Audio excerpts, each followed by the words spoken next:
Chers amis, Shabbat Shalom et Chag Sameach, Yom Tov, puisque après ce Shabbat, nous allons vivre Matan Torah, le don de la Torah, par cette magnifique fête de Shavuot.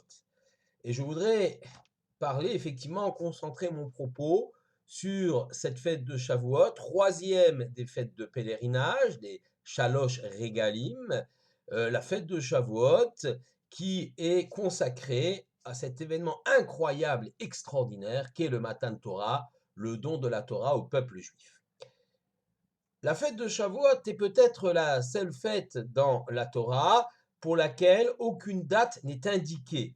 À propos de Rosh Hashanah, on parle du premier jour du septième mois, puisque les mois sont comptés dans la Torah à partir de la sortie d'Égypte, donc du mois de Nissan, qui pour le 10e jour du septième mois, Pessah c'est le 15e jour du premier mois, etc. Alors que Shavuot, on nous dit simplement de compter à partir du lendemain de Pessah, 49 jours, à l'issue de ces 49 jours, cette semaine, eh bien, nous fêterons le 50e jour, qui ne se compte pas, lui, nous fêterons la fête de Shavuot. Un mot sur ce conte, qui est le conte de l'Homer. Le conte de l'Homer lie de façon forte la fête de Pessah à la fête de Shavuot. En effet, ces deux fêtes ont ceci en commun, c'est qu'elles participent du même processus de libération. Pessah, c'est la libération physique du peuple juif. Le peuple juif sort de son esclavage, de ses 210 ans d'exil, puis il marche dans le désert et est libéré définitivement de ses maîtres égyptiens au moment du passage de la mer Rouge. Et puis, 49 jours après la sortie d'Égypte, le 50e jour, c'est la libération spirituelle. Le peuple juif reçoit la Torah et cela constitue la quatrième étape. D'ailleurs, au cours du Seder, nous avons vécu ces quatre étapes. Les quatre coupes du Seder représentent la première, la fin de l'esclavage. Sous le coup des plaies, les Égyptiens ne sont plus capables de faire travailler les Juifs. La deuxième coupe, rappelle la sortie d'Égypte elle-même, le matin du 15 Nissan. La troisième coupe rappelle le passage de la mer Rouge. Et la quatrième coupe, c'est pour Matan Torah, c'est pour le don de la loi, la fête de Shavuot, qui donc est liée, il y a une sorte de prolongement naturel de Shavuot par rapport à Pessah. Alors, la question qui se pose, mais si effectivement Shavuot constitue la quatrième étape de la liberté, la quatrième étape de libération, peut-on véritablement considérer cela comme une étape de libération? Bien au contraire, on va recevoir une loi difficile, contraignante, qui va restreindre nos libertés, le Shabbat, la cacheroute, tout cela nous limite, les mariages interdits. Donc, il y a une sorte de liberté qui est réduite. Alors, peut-on parler de quatrième étape de la liberté dès lors que la loi vient et s'impose au peuple d'Israël? Alors, pour bien comprendre cela, il faut savoir c'est quoi, comprendre ce qu'est la notion de liberté. Les gens pensent que être libre, c'est pouvoir décider soi-même, faire ce que l'on veut de sa propre vie. En réalité, il n'en est rien. La liberté absolue n'existe pas. Chacun et chacune est conditionné par son éducation, par les événements de son enfance, par la société, par les pressions sociales qui s'exercent autour d'elle, par ses croyances, par ses superstitions, etc., etc.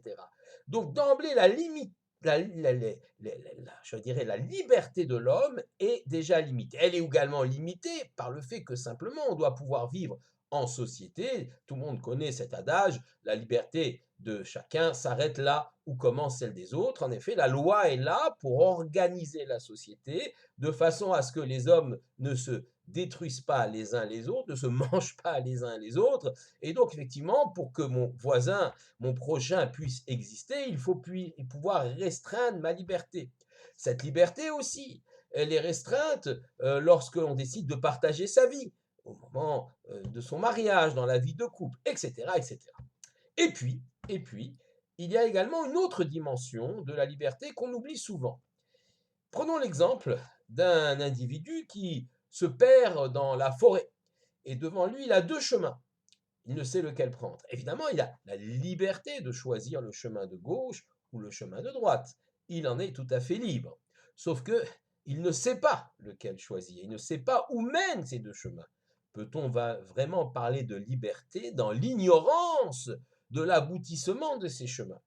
Et puis il s'aperçoit que près de lui, il y a une colline qui va gravir et qui lui permet, en haut de cette colline, de voir où les chemins se dirigent. Alors peut-être ne va-t-il pas voir la fin de ces deux chemins, mais au moins il aura un éclairage sur la direction que prennent tel ou tel chemin, les obstacles présents dans l'un et non pas dans l'autre, et le choix qu'il va le faire, il va le faire en toute connaissance de cause. Il va donc choisir l'une des deux voies en sachant d'emblée où ces deux voies se dirigent.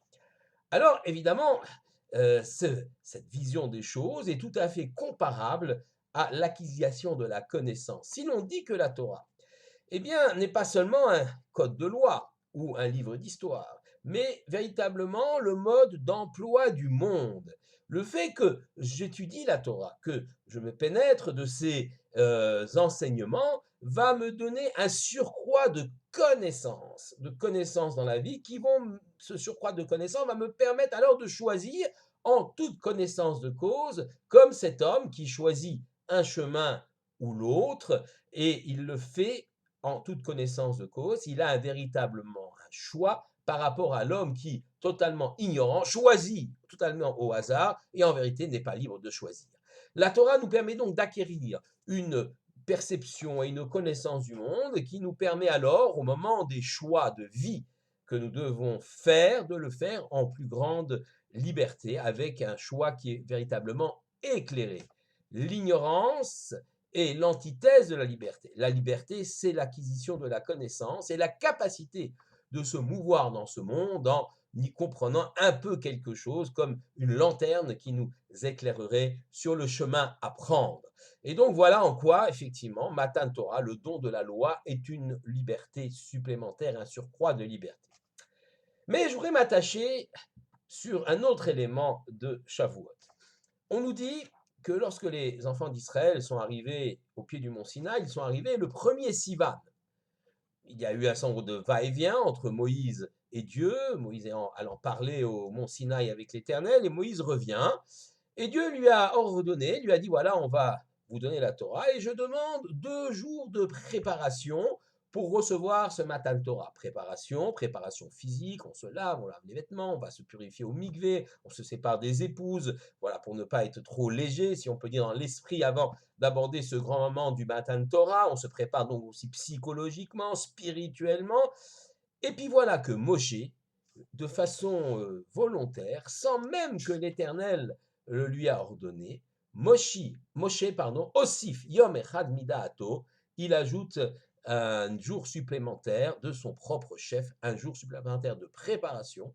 Au lieu d'avoir 2 jours de préparation, nous aurons alors 3 jours de préparation, ce qu'on appelle les Shloshet Yemei Hagbala, les 3 jours de séparation des épouses et de plein d'autres choses, donc 3 jours de préparation, qui auront lieu alors le 3, le 4 et le 5 Sivan, si on admet que la Torah a été donnée le 6 Sivan, parce que là aussi il y a une discussion, certains disent que la Torah a été donnée le 7 Sivan, mais bon, restons assez simples, d'après ceux qui disent que la Torah a été donnée le 6 Sivan, les 3 jours de préparation sont le 3, le 4 et le 5 Sivan.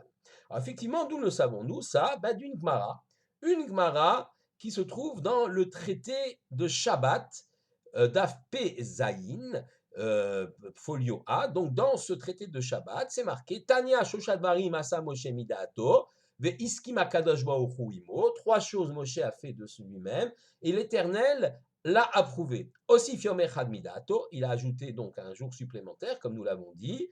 Ou Piresh Minaïcha, il a également demandé qu'on se sépare des épouses durant ces 3 jours de préparation. Et enfin, troisième point, Shavar et Taluchot, il a brisé donc les tables de la loi. Puis la Gemara poursuit comment, par un raisonnement de Kal Vachomer, a fortiori, Moshe a considéré qu'il fallait ajouter un jour supplémentaire.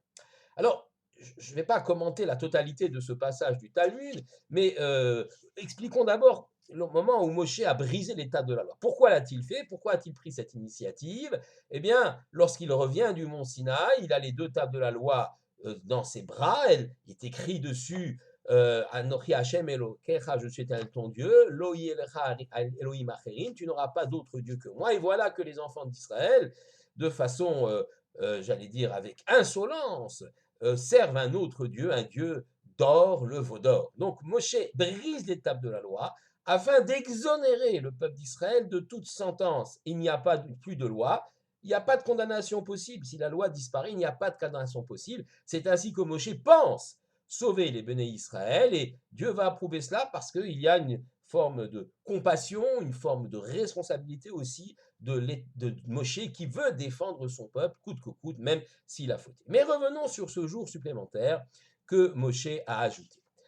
On peut se poser la question, et le Rav Chaim Friedlander, dans son ouvrage Siftei Chaim, se pose lui-même la question et se dit que cet ajout d'un jour supplémentaire est totalement audacieux. Audacieux, pas grand-chose, ajouter un jour supplémentaire, ils avaient besoin d'un jour supplémentaire de préparation. Moshe ajoute. Non, c'est tout à fait audacieux parce que, au moment de la création, il y a eu un tnaï, il y a une condition qui a été posée dans cette création.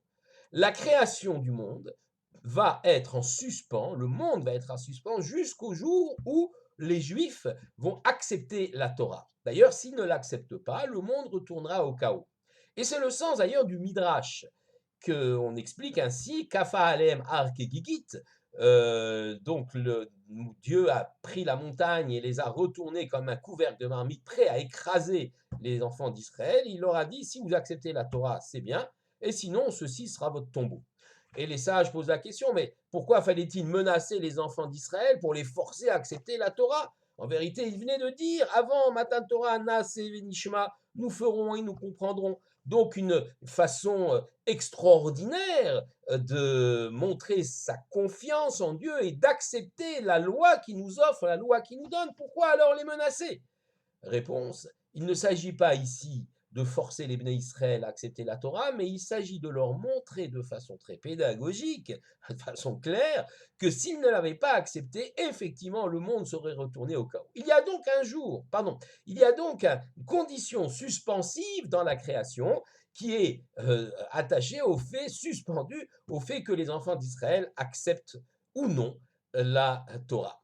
Et voilà que Moshe, c'était prévu pour le 5 Sivan, que Moshe lui repousse là. Quoi, toute la création du monde devra attendre encore 24 heures supplémentaires pour être fixée sur son sort, simplement parce que Moshe l'a compris comme cela, il a voulu ajouter un jour, il a considéré que les Bnei Israël n'étaient pas suffisamment prêts, qu'il fallait ajouter un jour supplémentaire. Mieux que ça, l'Éternel va approuver cet état de fait. Alors pourquoi est si important d'ajouter un jour supplémentaire? Pourquoi l'initiative de Moshe a été effectivement forte et salutaire pour l'ensemble de la suite de l'histoire? La réponse que rapporte le Rav Friedlander, il nous explique Beosafat yom echad midaato shel Moshe, par le fait que Moshe a ajouté un jour supplémentaire, Ushrashbo, Kohar de Rabanan Shebealpe, la Torah, pardon, Shebealpe. C'est enraciné la force des Chachamim pour la Torah Shebealpe. Comprenons de quoi il s'agit, c'est très très intéressant. La Torah que va donner Dieu à Moshe, c'est la Torah écrite, Torah Shebirta, les 5 livres de la Torah, Bereshit, Shemot, Vaïkra, Baïmar, Devarim.